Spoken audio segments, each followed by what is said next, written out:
Once again very good morning dear students, how are you? कैसे हैं आप लोग? आई थिंक कि आप जहाँ पर भी होंगे और सही होंगे, और आप अगर ऑनलाइन क्लासेस लेते हैं तो आप आई थिंक कि ये जो यूट्यूब वीडियो क्लासेस हैं हमारी, ये आपके लिए काफ़ी हेल्पफुल हो रही होंगी।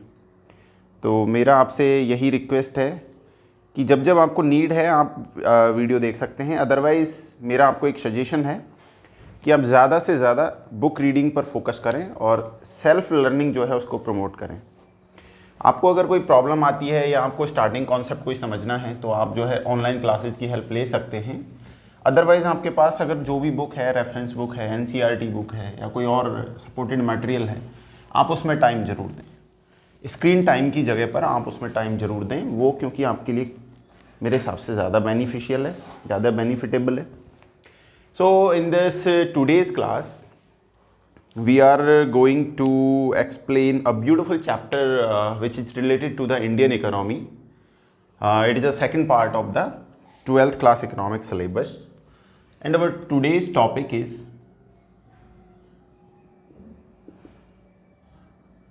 environment and sustainable development. This is the chapter.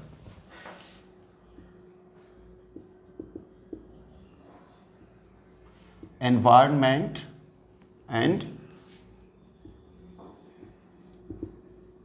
Sustainable development.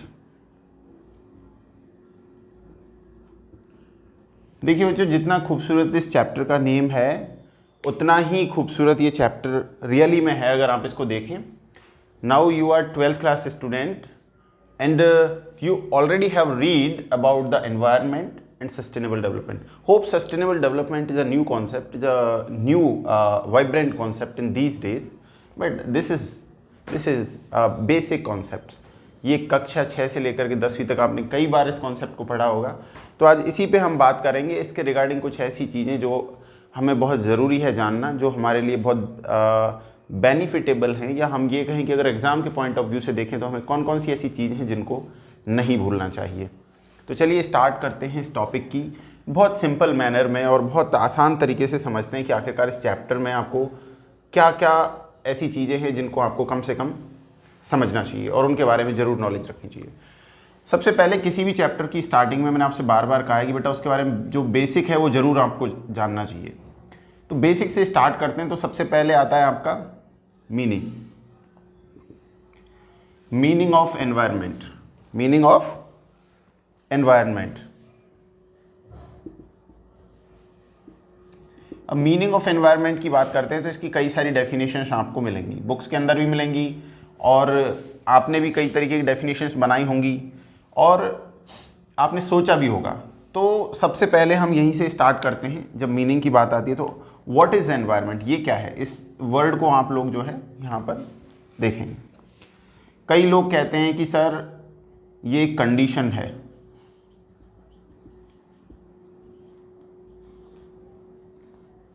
कई लोग कहते हैं सर ये कॉम्बिनेशन है,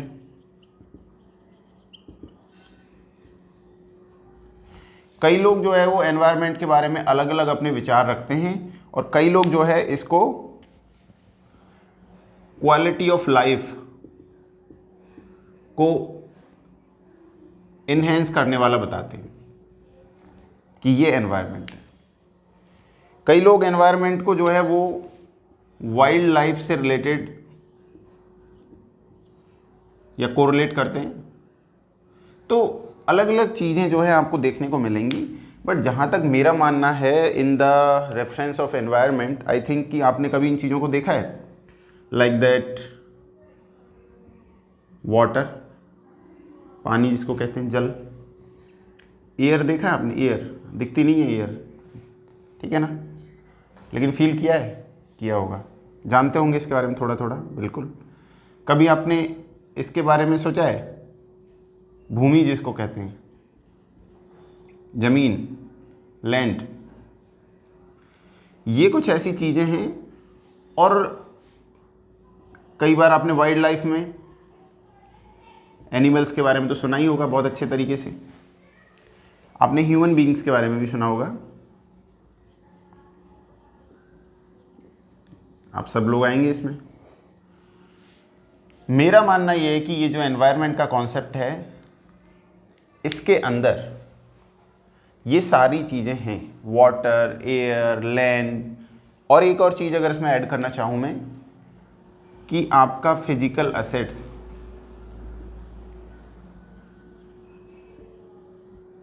विद नेचुरल असेट, जो आपकी प्राकृतिक संपत्ति है उसके साथ साथ जो आपकी भौतिक संपत्ति है। आज के ज़माने में फिजिकल असेट्स में क्या क्या हो सकता है? आपकी कार हो सकती है, आपका मकान हो सकता है, आपकी सोप हो सकती है, आपके घर का कोई भी आइटम हो सकता है। नेचुरल असेट्स के अंदर क्या करोगे आप काउंट? ये सब नेचुरल असेट्स हैं। इसके अंदर ट्री, प्लांट्स, ये वो और भी अदर ये सारी चीज़ें जो आएंगी आपको, ये माउंटेन्स, ये वो सब मिनरल्स वगैरह, ये सारी चीज़ें नेचुरल असेट्स के अंदर आ जाएंगी। सो मेरे कहने का मतलब ये था बच्चों, इस कॉन्सेप्ट को समझाने को लेकर के आपको, कि जब आप एनवायरनमेंट का कॉन्सेप्ट पढ़ने जाएं तो कम से कम इन चीज़ों के बारे में आपको बेसिक चीज़ें याद रहनी चाहिए। और एनवायरनमेंट से रिलेटेड जब आप बात कर रहे होते हैं तो ये चीज़ें जानने के बाद कुछ और चीज़ें रह जाती हैं जिनको जानना ज़रूरी है। वो है आपका 1986 में, ये मई 1986 है, मई, आपका एनवायरनमेंट प्रोटेक्शन एक्ट 1986,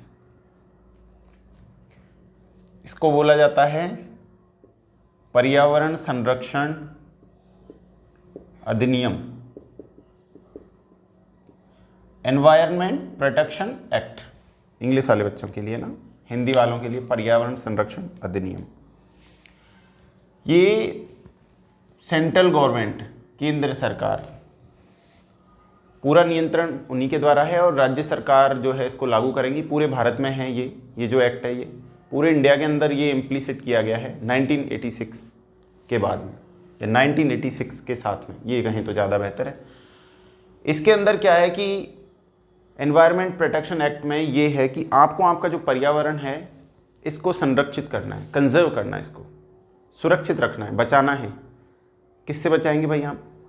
तो उनके बारे में आगे बात करेंगे कि इस एनवायरनमेंट के लिए थ्रेट्स क्या क्या हो सकती हैं, कहाँ आप इसको कैसे, एनवायरनमेंट प्रोटेक्शन एक्ट में कौन कौन सी बचाव हैं, आपको क्या करना चाहिए, सस्टेनेबल डेवलपमेंट का कॉन्सेप्ट क्यों आया, इसके क्या फीचर्स हैं सस्टेनेबल डेवलपमेंट के, इन पे बात करेंगे और ये चैप्टर ख़त्म करेंगे इस वीडियो के अंदर। तो आई थिंक कि यहाँ तक किसी को कोई प्रॉब्लम नहीं होगी। एनवायरनमेंट प्रोटेक्शन एक्ट 1986, इसको आप ज़रूर ध्यान रखें। ये एग्जाम में कई बार एमसीक्यू में पूछ लिया जाता है कि कौन से ईयर के अंदर है। तो अभी तक मैंने आपको ये क्लियर नहीं किया, मैंने सिर्फ आपको कंपोनेंट्स बताए कि आप किस किस चीज़ को लेकर के एनवायरनमेंट कॉल कर सकते हैं।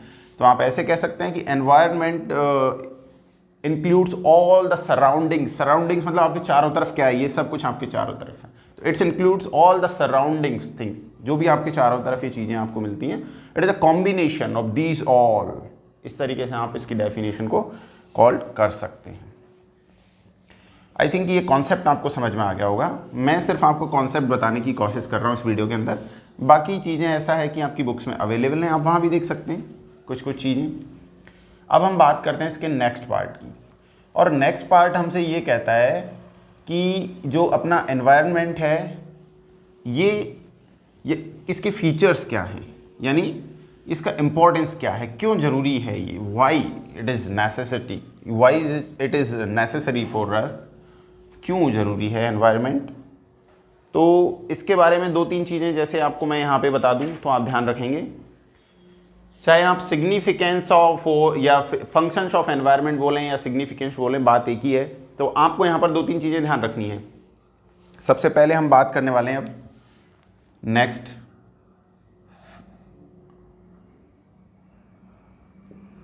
फंक्शंस या फीचर्स किसके, एनवायरनमेंट के, क्योंकि एनवायरनमेंट पे बात हो रही है।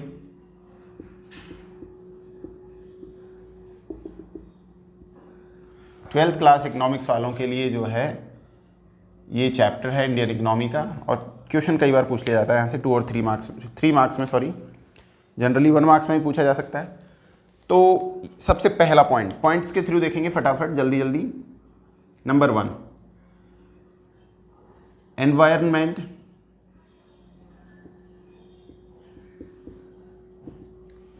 Provide us resources. जो भी आपके रिसोर्सेज हैं ये सब आपको कहाँ से मिलेंगे? रिसोर्स आप जानते ही हैं, संसाधन, जिसके अंदर बहुत सारे रिसोर्स। देखिए, resource are not they become, ये बहुत पहले से नेचर ने हमें दिया है, बट एक्चुअली जब तक हम इनका यूज नहीं जानते तो ये एक तरीके से हमारे लिए यूजफुल नहीं है। So resource are not they become, यानी कि संसाधन होते नहीं हैं, इनको बनाया जाता है। बनाएगा कौन? ह्यूमन बींग्स, क्योंकि हम ही इनको यूज में लेते हैं। तो human beings is the most important resources. मानव क्या है? ह्यूमन क्या है? ये सबसे बड़ा संसाधन एक तरीके से, क्योंकि हम ही बनाते हैं इनको। कोल है, ये तो बहुत पहले से था, लेकिन हमने जब इसकी खोज की, हमने जब इसको यूज लेना स्टार्ट किया, तब से ही तो पता चला है ना कि कोयले का क्या उपयोग है। इलेक्ट्रिसिटी जनरेशन में है या किसी और चीज़ में है, ठीक है। प्लांट्स, ये जो इलेक्ट्रिसिटी प्लांट है उनके अंदर यूज होता है, और भी बहुत जगह यूज होता है। तो आई थिंक कि सबसे पहला कि जो रिसोर्सेज हैं ये प्रोवाइड करता है एनवायरनमेंट आपको। दूसरा, second, it enhance the quality of life. आपका जो जीवन है इसकी क्वालिटी बढ़ाएगा भाई। ये बहुत बड़ी बात आई थिंक मेरे को लगती है कि आपके जीवन की क्वालिटी एनवायरनमेंट पर पूरी तरीके से डिपेंड है। बिल्कुल है, 100%।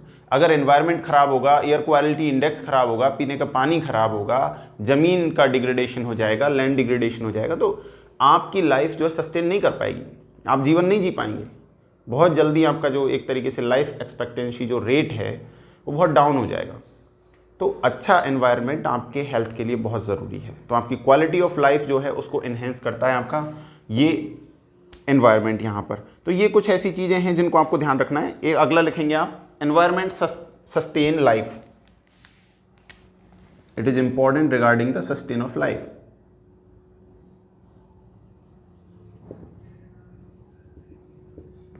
जरूरी है भाई जीवन के लिए, एनवायरनमेंट बहुत ज़रूरी है, बहुत आवश्यक है। और मेरा तो यहाँ तक मानना है बच्चों कि एनवायरनमेंट जो है ये आपको रिसोर्स तो प्रोवाइड करता है, साथ ही साथ आपका जो प्रोडक्शन है, आपका जो प्रोडक्टिव एक्टिविटीज़ हैं, जो इकोनॉमिक एक्टिविटीज़ हैं, इसमें बहुत ज़्यादा हेल्पफुल है। ठीक है, तो आप यहाँ पर एक ये भी इसका इंपॉर्टेंट फीचर्स डाल सकते हैं, इंपॉर्टेंट फीचर डाल सकते हैं कि इट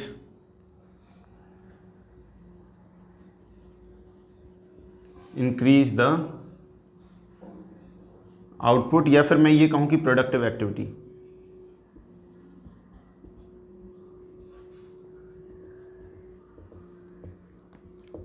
जो भी आपकी एक्टिविटीज़ हैं प्रोडक्शन से संबंधित, उनको बढ़ाने में काफ़ी हेल्पफुल है आपका एक अच्छा एनवायरनमेंट अगर है। अगर आपका कोई वेस्ट है तो उस वेस्ट को एक्सेप्ट करने के लिए भी आपको एक अच्छा एनवायरनमेंट जो है वो बहुत ज़रूरी है।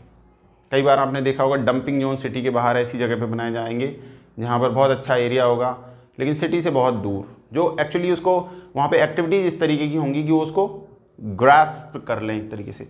लेकिन कई बार ऐसा हो जाता है कि जब अगर आप लिमिट क्रॉस करते हैं, जैसे दिल्ली के अंदर की मैं बात करूं, दिल्ली में आप कभी भी जाएं तो एक जगह पर आपको इतना ज़्यादा एक तरीके से वेस्टेज का जो एरिया दिखेगा जहां पर वो इतनी हाइट हो गई है उसकी, जैसे कोई माउंटेन बन गया है कचरे का। दिल्ली अगर कभी गए हों तो देखिए, धुआं उठता रहता है, गंदगी है बहुत ज़्यादा।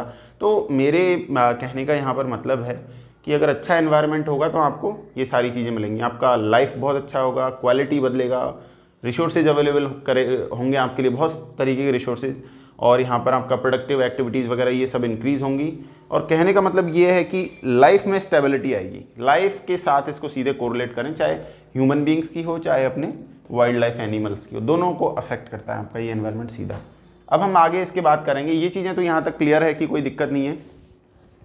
समस्याएं क्या आती हैं जो आपका एनवायरनमेंट है, इससे रिलेटेड प्रॉब्लम्स क्या हैं? तो प्रॉब्लम्स के बारे में थोड़ा सा शेयर करेंगे आपके साथ और देखेंगे कि क्या क्या समस्याएं एनवायरनमेंट के रिगार्डिंग हमको आती हैं।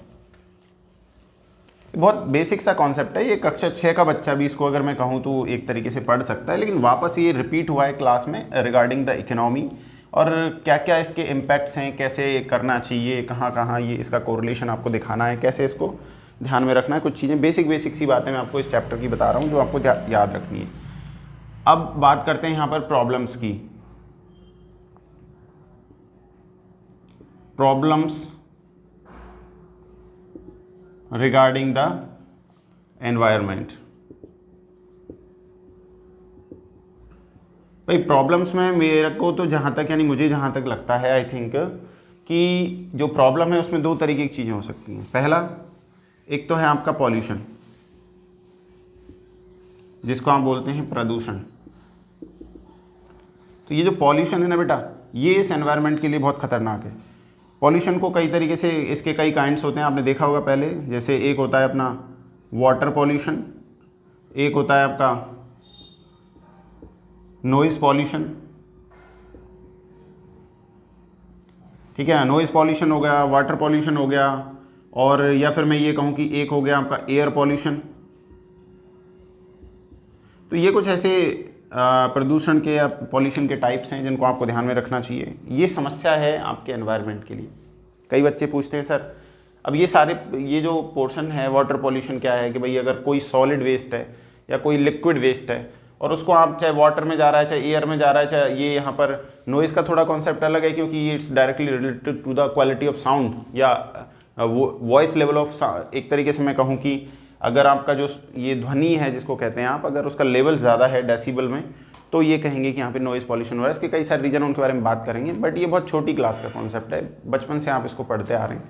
थोड़ा थोड़ा सा इनके बारे में हम बात करेंगे, फिर हम एनवायरनमेंट की जो आगे की चीज़ें हैं उनके बारे में बात करेंगे कि आखिरकार इन पॉल्यूशंस के बाद में क्या इम्पैक्ट जो है वो निकल करके यहाँ पर आएगा। तो ये चीज़ आप ध्यान रखेंगे। तो आई थिंक इनके बारे में बात करते हैं थोड़ा सा और फिर आपको बताते हैं आगे की कुछ चीज़ें।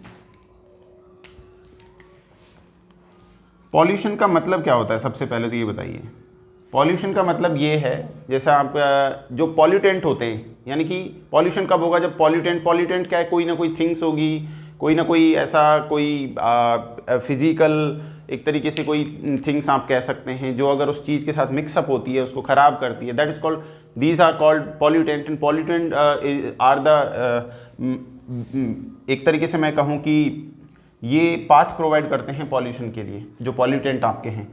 तो यहाँ पर सबसे पहले जैसे मान लो ये एयर पॉल्यूशन की मैं बात करता हूँ, तो सबसे पहले बात करते हैं जैसे एयर पॉल्यूशन की, यानी कि जो आपका वायु प्रदूषण है ये क्यों हो सकता है। तो ड्यू टू इंडस्ट्रीज़, उद्योग बहुत सारे हैं, तो इनसे जो भी स्मॉग वगैरह धुआं वगैरह निकलता है उसकी वजह से दिक्कत है, इंडस्ट्रियल वेस्ट की वजह से जो है। सेकंड इसमें आप कह सकते हैं due to heavy transport. Heavy transport का मतलब ये है कि व्हीकल अगर बहुत ज़्यादा हैं तो उनसे निकलने वाला जो कार्बन है उसकी वजह से भी यहाँ पर एयर पॉल्यूशन आपको देखने को मिलेगा। आपके जो घर होते हैं, हाउस, ये भी इसके अंदर काफ़ी योगदान दे रहे हैं, क्योंकि ट्रेडिशनल तरीके से हम लोग घर पर जो है वो फायरवुड वगैरह का यूज़ करते हैं और उससे निकलने वाला धुआं जो होता है फायरवुड से, ये भी एयर पॉल्यूशन का कारण बनता है। तो ये काफ़ी ऐसी चीज़ें हैं जिनकी वजह से आपको ये एयर पॉल्यूशन जो है, कई बार एयर क्वालिटी बहुत ख़राब हो जाती है कि आपको सांस लेने में भी दिक्कत होती है, जैसे दिल्ली का अक्सर न्यूज़पेपर्स में आता रहता है।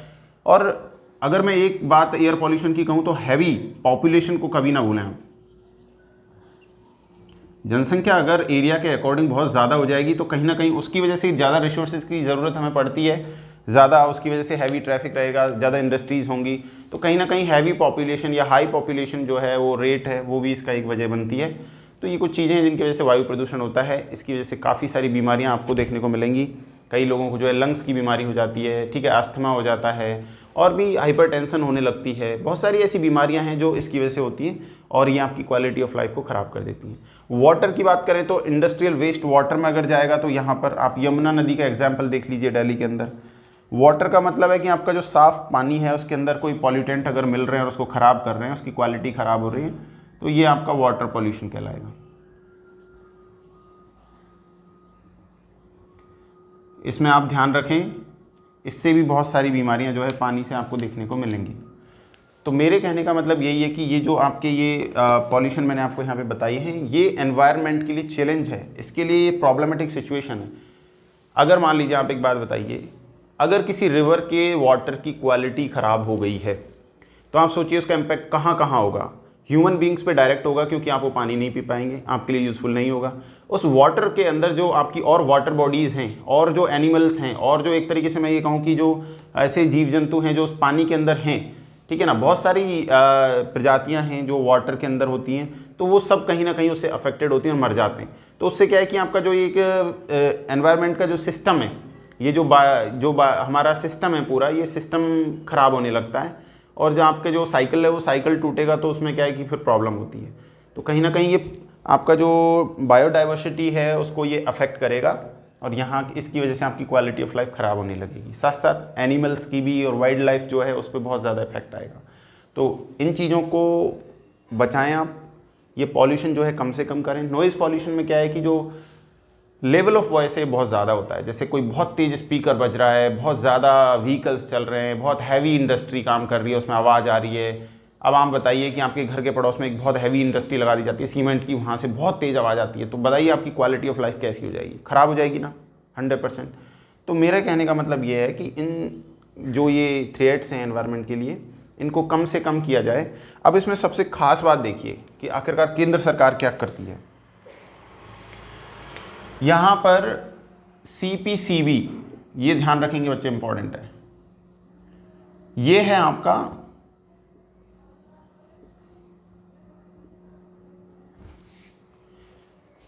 जो सेंट्रल गवर्नमेंट की तरफ से बनाया गया एक ऑर्गेनाइजेशन है, यानी कि सेंट्रल पॉल्यूशन कंट्रोल बोर्ड। ये बनाया गया 1974 में, 1974 में। किसके लिए बनाया गया भाई? इन्हीं के लिए बनाया गया कि ये नहीं हो, इनको रोका जाए कैसे भी। Central pollution control board CPCB, ये 1974 में बना दिया गया। हालांकि जब एनवायरनमेंट की बात आती है, एनवायरनमेंट की ये एनवायरनमेंट के थ्रेट से बचने की बात आती है, तो 1972 में, अगर आपको स्टॉकहोम नाम याद है, तो यहाँ से शुरुआत मानी जाती है। वाइल्ड लाइफ प्रोटेक्शन एक्ट भी 1972 में ही लाया गया था। बता देता हूँ आपकी नॉलेज के लिए, सबसे पहले वाइल्ड लाइफ प्रोटेक्शन एक्ट, ये भी 1972 में ही आया था। और एनवायरनमेंट वाला कब आया है? 1986 में आया है, एनवायरनमेंट प्रोटेक्शन एक्ट। तो ये आप ध्यान रखेंगे। ये पॉल्यूशन कंट्रोल बोर्ड जो है, ये सेंट्रल की तरफ से कब बनाया गया? सेंट्रल पॉल्यूशन कंट्रोल बोर्ड, ये 1974 में बनाया गया, 1974 में। कुछ ऐसे बेसिक से डेटाज हैं जो आपको याद रखना है। तो अब हम ये सारी प्रॉब्लमेटिक सिचुएशंस की हमने बात कर ली है। अब हम ये देखेंगे कि आखिरकार अगर आपका एनवायरनमेंट ख़राब होता है या आपके एनवायरनमेंट में समस्या होती है, तो उसका कॉन्सिक्वेंस जो है, प्रभाव जो है, वो कहाँ पर पड़ेगा, या मैं ये कहूँ कि उससे क्या क्या चीज़ ऐसी हैं जो अफेक्ट हो जाएंगी और क्या क्या चीज़ें सामने आपके आ सकती हैं। तो अब हम उन दो कंडीशंस पे बात करेंगे कि वो दो कंडीशंस जो हैं वो कौन कौन सी हैं, जो इसके लिए जो है आपको ध्यान देना पड़ेगा यहाँ पर। तो सबसे पहले हम आपको बात करेंगे, एक है आपका सबसे नंबर 1 पहला जो अफेक्टेड होगा, वो है, जो कंडीशन आएगी आपके सामने, वो है ग्लोबल वार्मिंग। ये टॉपिक बहुत छोटे हैं लेकिन इन पे बात करना बहुत ज़रूरी है बेटा, है ना। अब आप देखिए, इसको बहुत कम शब्दों में समझाता हूँ मैं आपको। व्हाट इज़ द सिचुएशन या what is the condition of global warming. तो इसमें क्या होता है, जनरली जो आपका जो टेम्परेचर होता है, जो आपका टेम्परेचर है ये हाई होता है, बढ़ता चला जाता है रेगुलर। टेम्परेचर क्यों बढ़ेगा? क्योंकि जो गैसेज हैं आपकी, जो वेस्ट है आपका, जो पॉल्यूशन की वजह से हुआ है, उसकी वजह से जो लैंड पर जो टेम्परेचर है, आपकी ज़मीन का जो तापमान है जहाँ पे आप रहते हैं, ये बढ़ता चला जाएगा। और टेम्परेचर बढ़ने की, इस पूरी अर्थ पर टेम्परेचर अगर बढ़ेगा तो जो आपकी जो आइसबर्ग्स हैं वो एक तरीके से जो है डैमेज होंगे, ख़राब, पिघलेंगे, और पानी का जो लेवल है वो बढ़ जाएगा, ठीक है ना, ग्लोबल वार्मिंग की वजह से। तो इससे क्या क्या होगा कि आपको लाइक दैट सुनामी और भी बहुत सारे ऐसे जो है खतरे जो है वो उठाने पड़ सकते हैं, क्योंकि इससे रेगुलरली आइसबर्ग्स जो है वो अपनी जगह खो देते हैं, ठीक है, और कन्वर्ट हो जाते हैं वाटर बॉडीज़ में। तो यहाँ से पहली समस्या ये होगी आपको। तो इसकी वजह से क्या क्या हो सकता है, आपको दिक्कत आ सकती है पूरी अर्थ को। एक तो टेम्परेचर बढ़ रहा है आपका यहाँ का, यहाँ प्रॉब्लम है, ठीक है ना, लाइफ स्टाइल इससे भी ख़राब होगी। दूसरा कि इससे क्या होगा कि आपको भविष्य में सुनामी जैसे ऐसे बड़े बड़े नेचुरल ये क्लेमिटीज़ जो है वो देखने को मिल सकती हैं। नेचुरल जो प्राकृतिक आपदाएँ होती हैं वो इसकी वजह से आपको देखने को मिलेंगी। ओजोन डिप्लेशन इसके अंदर एक मैं कहूँगा कि दूसरा सबसे इम्पॉर्टेंट प्रभाव हो सकता है, ओजोन डिप्लेशन। यानी कि इसको कहते हैं कि ये जो ओजोन लेयर है या गैस है, एक तरीके से इसका क्षरण, खराब होना। इसमें क्या होता है बच्चों कि जो आपकी जो एक्सरेज होती हैं, पराबैंगनी किरणें भी जिनको कहते हैं, ठीक है ना, तो उनको ये लेयर जो है उनसे उन रेज से आपको प्रोटेक्ट करती है ये, क्योंकि वो आती हैं डायरेक्ट सन से और आती हैं तो ये लेयर उनको रोक देती है वहीं पर, कम से कम अर्थ तक आती है। अगर मान लीजिए इसके अंदर होल हो जाएगा, जैसे इसके अंदर एक्चुअली अगर मैं ये कहूँ कि जो आपका ओजोन डिप्लेशन है, तो मेन इसका रेफ्रिजरेटर से निकली हुई जो गैस होती है उसको भी माना जाता है, व्हीकल से निकली हुई जो गैसेज होती हैं उनसे भी माना जाता है, और भी बहुत सारे ऐसी चीज़ें जिनसे ख़राब होती है, इसका डिप्लेशन होता है, क्षरण होता है। बट आपको ये ध्यान रखना है कि ये ज़्यादा नुकसानदायक है। अभी हाल ही में जैसे कोविड-19 के दौरान सारी एक्टिविटीज़ लगभग बंद हो गई थी, तो ये जो होल था ओजोन के अंदर ये फिलअप होने लग गया वापस, यानी भरने लग गया, तो ये बहुत अच्छी बात है। तो आपको ये क्लियरली पता चल गया है कि हमारी जो इकोनॉमिक एक्टिविटीज़ हैं ये कहीं ना कहीं पर एनवायरनमेंट डिग्रेडेशन के लिए बहुत जिम्मेदार हैं या ओजोन डिग्रेडेशन के लिए बहुत जिम्मेदार हैं। तो ये दो ऐसे कॉन्सिक्वेंसेज हैं, प्रभाव जो ख़राब एनवायरनमेंट की वजह से आपके सामने आएंगे, जो काफ़ी हार्मफुल हो सकते हैं, बिल्कुल होते भी हैं। तो यहाँ पर ये जो चीज़ें हैं इसको प्रोटेक्टिव लेयर भी बोला जाता है, ये हम ध्यान रखेंगे। एक्चुअली है ना, साइंस के बच्चे इसको बहुत अच्छे से समझ सकते हैं, बट हमको ध्यान रखना है कि ये कहीं ना कहीं वो हानिकारक जो भी आपकी रेज होंगी जो डायरेक्ट आती हैं सन से, उनसे आपको ये प्रोटेक्ट करती है। ठीक है, तो चलिए ये आपका यहाँ पर क्लियर हो गए। मेजर से मैंने दो प्रभाव आपको यहाँ पे बता दिए, और तो बहुत सारे हैं बेटा, लेकिन जो बेसिकली जो चीज़ें आपको ध्यान रखनी है वो मैंने आपको बता दी है यहाँ पर। अब हम चलते हैं आगे अपने इस चैप्टर के अंदर और फटाफट देखते हैं कि आगे इसमें और कौन कौन सी चीज़ें हम आपको बता सकते हैं। अब मान लीजिए मैंने आपको बताया है कि आखिरकार डिग्रेडेशन की बात आ गई यहाँ पर। तो डिग्रेडेशन बेटा कहाँ कहाँ हो सकता है एनवायरनमेंट में? तो सबसे पहले नंबर पर फॉरेस्ट डिग्रेडेशन।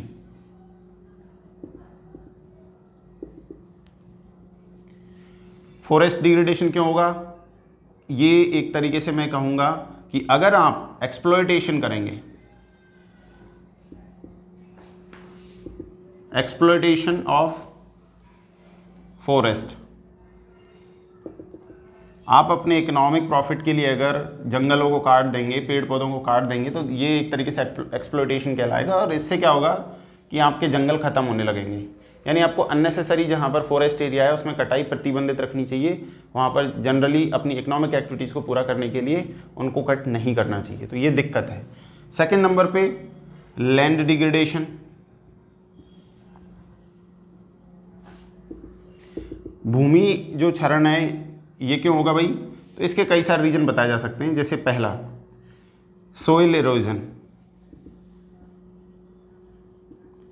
सोइल इरोजन का मतलब होता है कि आपका जो मृदा का क्षरण हो रहा है, यानी कि बाढ़ आ गई कहीं पर, स्पीडली वाटर बह रहा है, बहुत तेज़ हवाएं चल रही हैं, उसकी वजह से आपकी जो वैल्यूएबल सोइल है, या मैं ये कहूँ कि फर्टाइल जो है आपकी जो फर्टिलिटी है सोइल की, वो ख़त्म हो जाएगी।